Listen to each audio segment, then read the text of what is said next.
Aujourd'hui, nous célébrons la solennité de l'Épiphanie avec la mémoire de la Sainte Famille, dont c'est aujourd'hui la fête. Cet après-midi, il y aura la messe à la chapelle des 5h à 17h. Entre-temps, je célèbre des fiançailles en début d'après-midi à la Santa Casa de Lorette. Priez bien pour ces futurs fiancés, futurs mariés. Hier, j'ai célébré le mariage de la famille Bichard à Notre-Dame-des-Dons, à la chapelle Notre-Dame-des-Dons. Priez bien pour cette famille chrétienne, pour sa persévérance et sa sanctification. Cet après-midi, M. l'abbé Duterre partira pour l'île de la Réunion pour continuer l'apostolat que nous avons commencé là-bas. Puisqu'il était déjà allé là-bas une fois, il continuera à leur donner les sacrements. Pour ma part, je serai à l'école Notre-Dame Auxiliatrice à Béton pour le remplacer, pour donner les cours et assurer l'aumônerie des sœurs. Donc lundi, il y a la messe à 8h ici pour l'octave de l'Épiphanie, et mardi, mercredi, jeudi, il n'y a pas de messe ici. Vendredi, Saint-Marcel Ier, il y a la messe ici à 7h. Samedi, c'est la fête de Notre-Dame de Pontmain, messe à 8h, les confessions de 17h à 19h. Nous avons commencé une neuvaine à Notre-Dame de Pontmain, pour ceux qui ont pu le voir sur les annonces du canal Telegram, pour les agriculteurs, les troubles qui sont en France, pour la désolation de la France. Nous recourons à Notre-Dame de Pontmain. Dimanche prochain, deuxième dimanche après l'Épiphanie, messe aux horaires habituels, sauf qu'il y a de nouveau la messe en Vendée. Il y a de nouveau la messe en Vendée parce qu'il n'y aura pas le 25 janvier, parce que le 25 janvier, notez-le bien, nous aurons une journée paroissiale ici au Christ-Roi avec l'hommage au roi Louis XVI devant la colonne Louis XVI juste après la messe, puis le pique-nique paroissial et une conférence. La journée sera sur le thème de l'assassinat les assassinats de la République, à commencer par celui du roi Louis XVI et jusqu'à aujourd'hui. Et donc un infirmier, M. Éric Mercier, infirmier réfractaire au système, nous parlera de l'euthanasie et du plan de la République pour tuer, pour éradiquer nos anciens. Et donc cela est à savoir et donnera également ce qu'il faut savoir pour faire face aux médecins du système, lorsque on a un proche, un grand-père, des parents à l'hôpital, pour savoir ce qu'il faut faire, ce qu'il faut dire, ce dont il faut se méfier. Au dos du bulletin, vous trouvez le commentaire liturgique de la fête, non pas de l'Épiphanie, mais de la Sainte Famille. En tout cas, chaque dimanche, nous essaierons de mettre un commentaire liturgique de la messe. Donc vous le trouverez au dos des bulletins à chaque fois.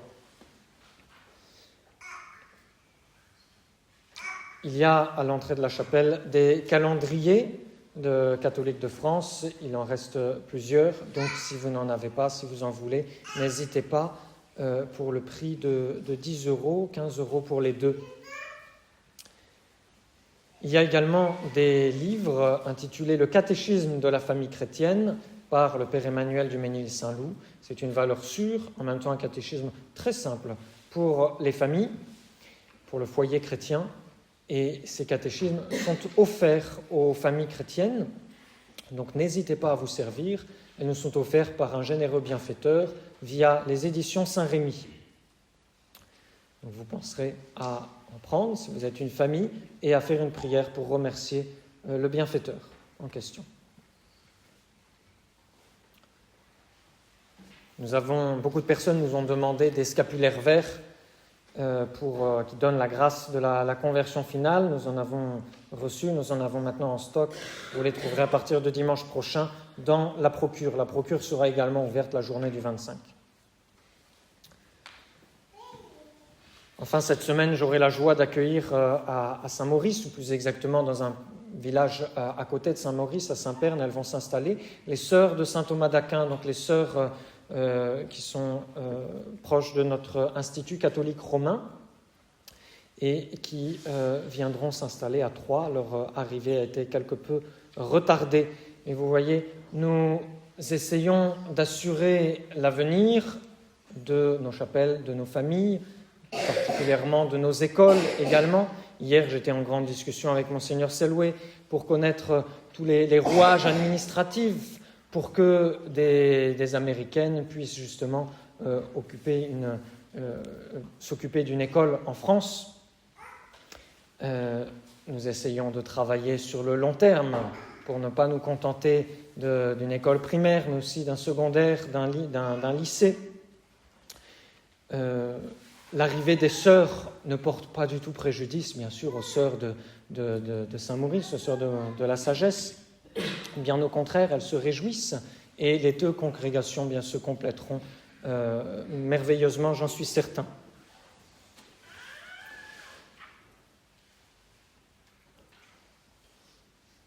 Au nom du Père et du Fils et du Saint-Esprit, ainsi soit-il. La famille n'existe plus en France. C'est ce qu'écrivait le grand auteur antilibéral, Monseigneur de Lassus, dans son fameux livre « L'esprit familial ». Et il écrivait cela en 1910, au début du XXe siècle. Que dirait-il aujourd'hui ? Voici comment il exprime sa pensée. Autrefois, la famille française constituait un tout dense et homogène qui se gouvernait avec une entière indépendance vis-à-vis de l'État, sous l'autorité absolue de son chef naturel, le père, et dans la voie des traditions et des coutumes léguées par ses ancêtres. Aujourd'hui, la famille est à ce point dans la dépendance de l'État que le père n'a même plus la liberté d'élever ses enfants comme sa conscience et ses traditions de famille lui disent de le faire.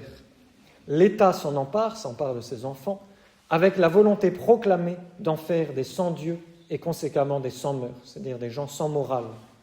Et les pères de famille ont tellement perdu le sentiment de ce qu'ils sont qu'ils laissent faire. Voilà ce qu'écrivait Monseigneur de Lassus il y a plus d'un siècle. La famille est la cellule de base de la société, c'est ce qu'on enseigne aux jeunes foyers dans les préparations au mariage. Et pour bien comprendre la véritable doctrine sur la famille, il faut d'abord et avant tout regarder les attaques de la Révolution sur la famille. Et je ne parle pas des attaques récentes. Et c'est évident que deux hommes ne peuvent pas constituer une famille ou qu'une mère ne peut pas tuer son enfant quand elle n'en veut pas. Cela est évident. Mais pourquoi en est-on arrivé là ? Pourquoi en est-on arrivé à une telle décadence des lois sur la famille ? Parce qu'il y a derrière tout un travail de sape de la Révolution qui dure depuis des années, qui dure depuis des siècles, et dont il faut être bien conscient si on veut reconstruire quelque chose, si on veut reconstruire des familles chrétiennes, si on veut participer à la reconstruction d'une société chrétienne. Pour partir sur des principes solides, vrais. Il ne suffit pas d'une piété de la famille chrétienne, il faut un fondement naturel, solide, fondement naturel que la Révolution a voulu détruire. Et la grande erreur de la Révolution, c'est ce qu'on appelle l'individualisme, la grande erreur pour la famille. L'individualisme a sa source dans la théorie de Jean-Jacques Rousseau. Jean-Jacques Rousseau, ce philosophe, soi-disant philosophe des Lumières, qui a détruit justement la philosophie naturelle sur laquelle repose la morale chrétienne, Jean-Jacques Rousseau disait ceci : « Les enfants ne restent liés au père qu'autant qu'ils ont besoin de lui pour se conserver. Sitôt que ce besoin cesse, le lien naturel se dissout. Les enfants exempts de l'obéissance qu'ils doivent au père, le père exempt des soins qu'il devait aux enfants, rentrent tous, donc le père et les enfants et la femme, tous également dans leur indépendance. S'ils continuent de rester unis, ce n'est plus naturellement, c'est volontairement, et la famille elle-même ne se maintient que par convention. » Jean-Jacques Rousseau avait cette idée farfelue, mais qui est à la base des droits de l'homme et de l'établissement de la Révolution, de la République, cette idée farfelue que l'homme naît bon et qu'il ne n'a des relations avec les autres que par une sorte de convention, que parce que ça peut lui rapporter quelque chose. C'est totalement contraire à l'idée que le bon Dieu a créé la race humaine avec la famille humaine dans l'ordre des choses, et que la race humaine ne peut subsister que la famille est quelque chose de naturel, de profondément ancré dans la nature humaine. La Révolution s'est emparée de toutes les idées de Jean-Jacques Rousseau pour en faire des lois. C'est à la Révolution française qu'est apparue la loi autorisant le divorce, qui est quelque chose d'antinaturel. La loi du divorce, c'est dire on reste unis le temps d'avoir des enfants. Ensuite, chacun du père et de la mère peut reprendre son indépendance, et les enfants aussi peuvent prendre leur indépendance dès qu'ils sont en âge de choisir. Quand les rois sont revenus sur le trône à la Restauration, quand la monarchie a été rétablie, la loi du divorce a été supprimée, et puis de nouveau, elle a été remise dans le Code civil par la République, la Troisième République. Le promoteur du divorce, à ce moment-là, sous la Troisième République, est un juif, un certain monsieur Naquet, qui était en lien, bien évidemment, avec la franc-maçonnerie. Et en 1884, quand le divorce a de nouveau été légalisé en France, les loges maçonniques ont félicité ce monsieur Naquet en lui disant « Bravo, c'est une revanche de l'État sur l'Église ». Ça a été le premier divorce, le divorce entre l'État et l'Église. Ensuite, le divorce entre l'homme et la femme, et ensuite le divorce entre les hommes d'Église et la tête de l'Église, notre Seigneur Jésus-Christ. Puisque ça, je ne vais pas développer ce point-là, mais c'est également un divorce auquel on assiste dans la situation actuelle de l'Église, où l'autorité du Christ n'est plus unie aux hommes qui devraient posséder cette autorité. C'est-à-dire que les hommes d'Église ne représentent plus l'autorité du Christ. En 1907, la République a commencé à saper l'autorité de l'homme dans la famille. Et comment ? Eh bien, en autorisant les femmes à gérer leurs biens, leur travail et leur salaire indépendamment de leur mari. Nous, ça nous semble totalement normal à nos mentalités modernes. Il faut bien comprendre que le monde n'a jamais fonctionné comme cela. Et non seulement le monde chrétien, mais également le monde antique. C'est contraire à la nature des choses. Parce que ça crée un germe d'indépendance là où il devrait y avoir l'unité la plus totale dans le foyer. Et qui dit unité, dit autorité, dit capacité de superviser. Cela, c'est le rôle du père de famille. Et sans doute, bien des femmes ont souffert des abus de leur mari et continueront à en souffrir. C'est regrettable, mais c'est également sanctifiant pour ces femmes-là. En tout cas, on ne remédie jamais à des maux particuliers en portant atteinte aux principes. Et donc les principes, il faut les garder en tête, il faut les connaître profondément, il faut les vivre. Les principes de la famille chrétienne nous sont montrés par la Sainte Famille. Vous voyez, rendre la femme indépendante financièrement de l'homme, c'était introduire la démocratie dans la famille. Mettre sur un pied d'égalité l'homme et la femme, et donc saper l'autorité du père de famille.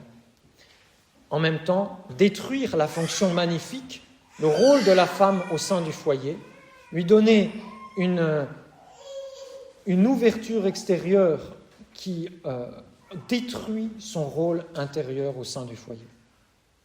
Et le travail de l'épouse ne doit donc être qu'un complément de celui du mari et ne doit empêcher en rien son rôle de maîtresse de maison et d'éducatrice. Parce que sinon, on se retrouve avec des hommes qui font la vaisselle au lieu de commander à leur famille. Ça ne veut pas dire que les hommes ne doivent jamais faire la vaisselle, au contraire, ils doivent aider leur épouse dans les tâches ménagères dès qu'elle en a besoin, dès que cela commence à lui peser, mais ils doivent garder leur fonction d'autorité.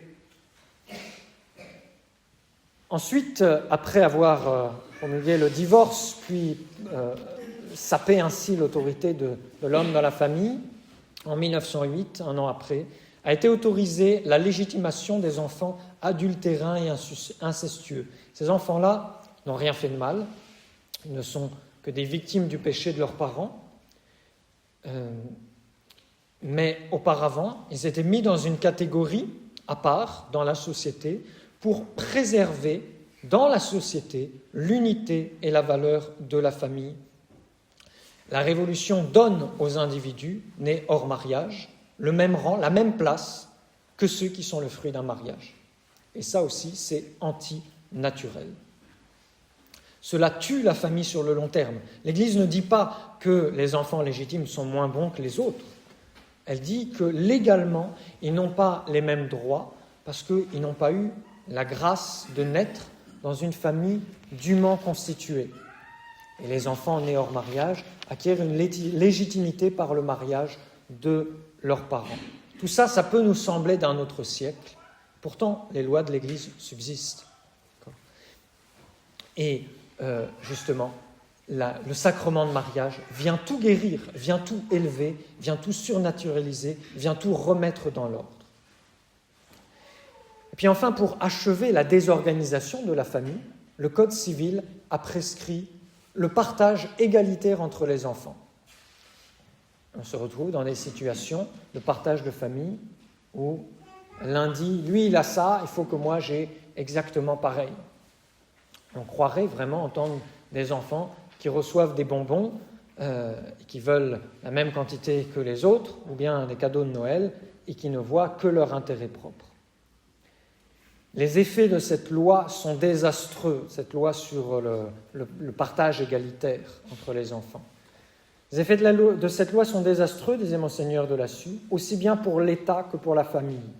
Elle vient s'ajouter au divorce et au mariage civil pour obtenir que la famille française ne puisse plus avoir la permanence qui lui faisait autrefois traverser les siècles. C'est comme cela qu'on en vient à découper les propriétés en morceaux pour pouvoir donner une partie absolument égale à chacun des enfants. Le patrimoine de la famille, c'est une maison familiale, c'est des objets particuliers, il faut pouvoir les transmettre en entier. Si l'un les a, l'autre ne les a pas. L'égalité n'est pas de ce monde. L'égalité est une valeur trompeuse de la République.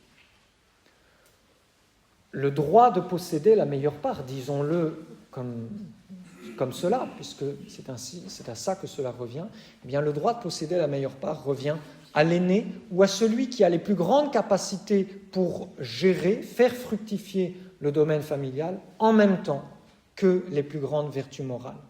Mais à cet enfant revient également une charge plus lourde de transmettre l'héritage, de conserver l'héritage, d'aider ses frères et ses sœurs qui peuvent être dans le besoin, qui peuvent avoir moins reçu que lui.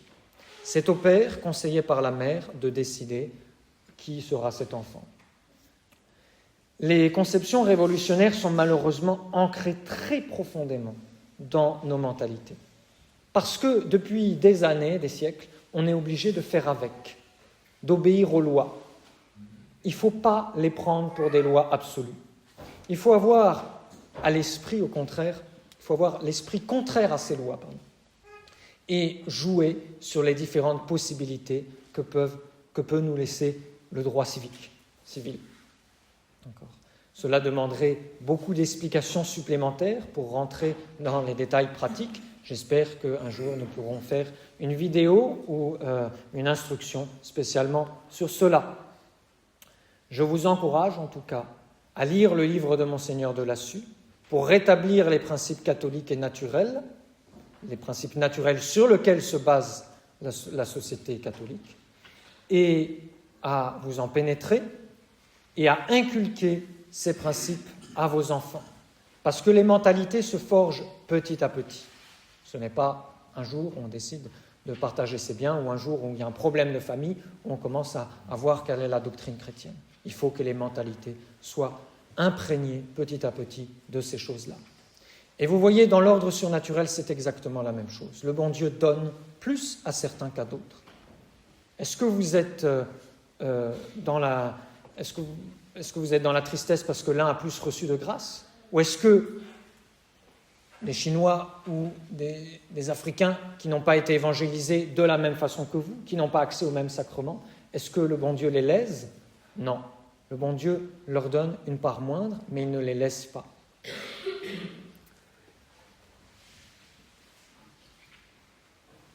Et ainsi, le père de famille, en partageant ses biens, va participer à cette justice non égalitaire de Dieu, cette justice qui surpasse l'individu et qui voit le bien commun, le bien de la société. J'en viens justement à cette notion de bien commun. Les lois révolutionnaires engendrent l'égoïsme et font disparaître l'esprit familial qui est un esprit de bien commun. On voit la prospérité de la race avant le bien individuel. La nature humaine a été ainsi créée par Dieu. La nature humaine fonctionne ainsi. La femme, par exemple, est créée pour le rôle le plus noble qui soit, celui de transmettre la vie. Pour cela, elle doit se sacrifier. Sacrifier sa santé, bien souvent, sacrifier sa beauté, parfois, sacrifier son indépendance, sacrifier sa carrière. C'est une vie remplie de sacrifices. Le père de famille aussi, il est le chef, c'est-à-dire le serviteur, celui qui est au service des autres et qui leur indique ce qu'il faut faire et qui montre l'exemple. C'est celui qui gagne son pain à la sueur de son front, non pas pour lui, mais pour les autres. Et donc, il a le droit de répartir la sueur de son front, c'est-à-dire le fruit de son travail, à l'un ou à l'autre. Les plus grands doivent savoir laisser de côté... Le père de famille donc sacrifie son développement personnel à sa satisfaction personnelle, sa tranquillité personnelle pour travailler pour les autres, pour donner à manger, pour donner un toit, pour payer des études à ses enfants. Les enfants aussi, tant qu'ils sont à la maison et même après, vivent pour la famille. Les plus grands doivent, à l'occasion, laisser de côté une activité de développement personnel, du sport, de la musique, des études même, pour garder des petits frères, des petites sœurs, pour soulager les parents si besoin, même pour aider à faire vivre la famille si nécessaire. C'est ainsi que beaucoup de saints ont fait, beaucoup de saints se sont sanctifiés. Je pense par exemple à Saint Jean-Baptiste de La Salle, qui s'est occupé de ses frères et sœurs, qui a retardé sa vocation pour cela. Mais, vous voyez, l'individu existe pour le tout. Ça, c'est une grande vérité naturelle qui se retrouve à tous les étages. Il faut rejeter donc toute mentalité individualiste. Et pour nous chrétiens, c'est vraiment la vertu d'humilité, la vertu de charité, la vertu de renoncement mise en pratique à l'échelle sociale. Regardons la Sainte Famille. Quelle est la raison d'être de la Sainte Famille? Quelle est en particulier la mission et même la raison d'être d'exister de Saint Joseph? Saint Joseph existe pour Jésus et Marie. Il n'a eu aucune des satisfactions du mariage, puisque l'enfant Jésus n'a pas été engendré directement par lui. Pourtant, Saint Joseph sert la Sainte Famille. Il est donc un magnifique modèle de paternité qui œuvre pour les autres. Quelle est la raison d'exister de la Sainte Vierge ensuite? C'est son Fils Jésus. Tout pour lui donner l'existence, se donner même à lui, s'unir à lui, l'aider à sauver tous les hommes. Et pourquoi le Fils de Dieu s'est-il incarné? Pour toute la race humaine. Et ainsi, la Sainte Famille est la plus grande, car plus qu'aucune autre famille, elle a travaillé au bien de toute l'humanité. Et la fête d'aujourd'hui se concentre particulièrement sur les vertus au sein du foyer de Nazareth, qui est le modèle des familles chrétiennes. Mais la Sainte Écriture, vous voyez, ne réduit pas la Sainte Famille à Jésus, Marie, Joseph. Plusieurs fois au cours de l'année, on lit la généalogie de notre Seigneur. Cette généalogie nous est donnée dans les deux sens d'ailleurs, en descendant d'une génération à l'autre, depuis Adam jusqu'à notre Seigneur, ou en remontant de Adam à Noé, en remontant de notre Seigneur à Noé, à Adam. La Sainte Église fête également les grands-parents de notre Seigneur, Sainte Anne et Saint Joachim, en tant qu'ils sont ses grands-parents. La famille, donc, ne se limite pas au papa, à la maman et aux enfants. Il faut en avoir une vision beaucoup plus large, et cela aussi contribue à la vision du bien commun. Et donc, avant de partir en vacances dans un endroit où l'on peut jouir, que ce soit au ski ou autre, ça ne veut pas dire que c'est interdit d'aller au ski ou en montagne, mais la famille doit avoir un lien avec les grands-parents. La famille comprend tous les ancêtres et tous les enfants à venir. C'est une continuité à travers les siècles avec un corps et une âme. Le corps de la famille, ce sont ces biens de famille que chaque famille reçoit des ancêtres comme quelque chose de sacré. Elle conserve son patrimoine, elle l'accroît, elle le transmet. La République nous empêche de faire cela. Il faut utiliser tous les moyens pour contrecarrer l'action de la République. L'autre jour, je visitais une personne âgée qui fait partie de nos paroissiens qui ne peuvent plus nécessairement venir à la messe. Et ce grand-père me disait « Mes filles ne veulent pas que je vende la maison.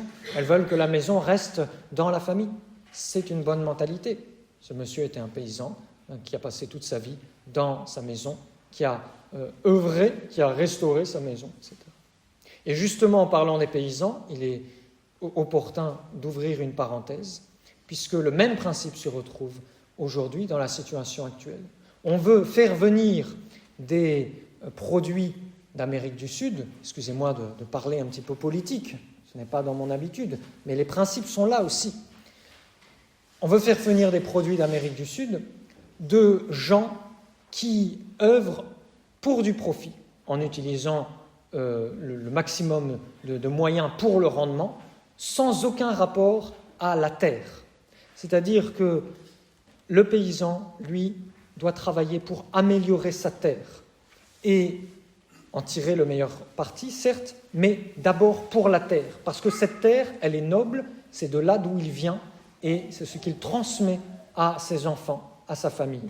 Et c'est ainsi que la terre de France, arrosée par la sueur de nos pères, a été bâtie, a grandi et a formé notre territoire national.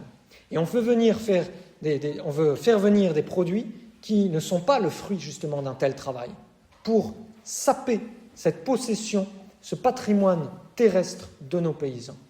Et ça, c'est encore une mesure qui nous vient tout droit de la Révolution et des idées de Jean-Jacques Rousseau. Alors il faut prier pour les paysans, il faut les soutenir autant qu'on peut. Ça, c'est le corps de la famille, ce patrimoine que l'on se transmet autant que possible, qu'on essaie de conserver. L'âme de la famille, c'est un patrimoine également, mais spirituel, moral. Ce sont des valeurs, ce sont les traditions de famille. Et c'est pourquoi il faut laisser parler les anciens. Il faut que les enfants écoutent leurs grands-parents. Il faut que les parents visitent, maintiennent le contact avec les grands-parents du moment qu'il n'y a pas de danger pour la foi. Les grands-parents doivent transmettre leur héritage moral, leurs conseils, leur expérience, leur vécu. Ils doivent transmettre cela et les enfants doivent écouter, doivent recevoir, même si c'est la 30e fois que grand-père raconte la même histoire. Il y a une valeur, il y a quelque chose qui s'ancre profondément dans l'âme des enfants. Et il y a aussi, bien sûr, l'expérience, tout simplement, le vécu, qui permet d'éviter les mêmes erreurs qu'ont fait les grands-parents, qui permet de profiter de leur expérience. On a aussi un magnifique exemple de conseil, non pas seulement naturel, mais spirituel, laissé par Saint Louis à son fils et à sa fille. Ce sont 2 testaments extraordinaires qui sont en fait des choses vraiment toutes simples que Saint Louis écrit à ses enfants, toutes simples. Mais le fils de Saint Louis, qui est devenu le roi Philippe le Hardi, disait à Saint Louis « Je retiens toujours mieux quand ça vient de toi ».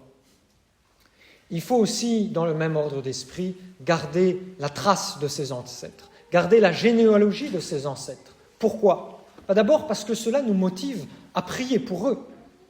Ces âmes-là nous ont transmis la vie humaine.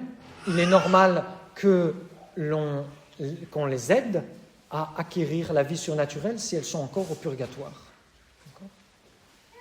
Donc il faut prier pour ces ancêtres, il faut réparer aussi pour les péchés qu'ont pu commettre nos ancêtres et ne pas hésiter à faire dire des messes pour ces ancêtres pour qu'ainsi le sang du Christ couvre les péchés de nos ancêtres. il faut entretenir également la tombe de nos ancêtres. Et il faut visiter la tombe de nos ancêtres. Dans le même ordre d'idées, excusez-moi d'être un petit peu long, mais cela est fondamental et profond et est important. Dans le même ordre d'idées, nous voulons aussi, avec notre équipe de tournage vidéo, ou peut-être avec les jeunes hommes du mouvement catholique de France, faire des reportages vidéo ou écrits, tout simplement, oral ou écrits, de l'histoire de nos chapelles en interrogeant nos anciens, ceux qui ont connu les débuts, pour que cette histoire ne se perde pas, pour qu'on en tire de l'expérience et des leçons, particulièrement sur l'œuvre de M. l'abbé Guépin. Nous avions demandé aussi à Monseigneur Sandborn de venir nous raconter son histoire, ce qu'il a fait avec beaucoup de simplicité. Eh bien, si vous n'avez pas entendu son témoignage, allez l'écouter. Même M. l'abbé Dutertre et moi-même, qui sommes restés 6 ans au séminaire avec lui, eh bien, nous avons appris des choses.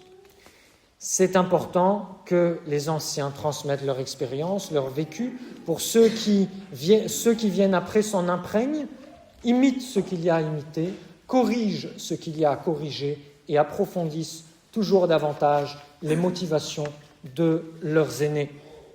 C'est vrai sur le plan naturel, c'est encore plus vrai sur le plan surnaturel.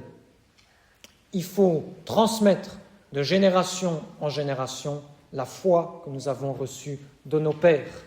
Il faut que chaque génération de chrétiens soit plus forte, plus instruite, plus sainte que la précédente. Est-ce le cas ? Malheureusement, c'est plutôt l'inverse qui se passe généralement. Mais si on n'y contribue pas, on participe à la décadence de la chrétienté. On fait le jeu de la révolution. Et il faut réagir d'autant plus fortement que nos ennemis, eux aussi, héritent les uns des autres. Les erreurs se transmettent, les hérésies se développent. Ces gens-là sont des fils du démon. Le modernisme est l'égout collecteur de toutes les hérésies, c'est-à-dire il reprend toutes les hérésies qui ont déjà été produites par Satan et ses sbires. Et donc il faut mener le combat antimoderniste en approfondissant notre foi, en s'imprégnant de la pensée de l'Église. Nous reprenons d'ailleurs les cours de catéchisme ce mardi. Et il faut travailler à refonder les familles profondément catholiques.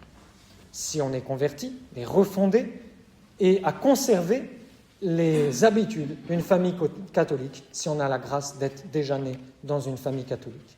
Le pape Pie XII disait « Peu de besoins sont aussi urgents que la consolidation de la famille chrétienne. Nous voulons y contribuer de toutes nos forces sous l'exemple de Jésus-Marie-Joseph, au nom du Père et du Fils et du Saint-Esprit, ainsi soit-il. »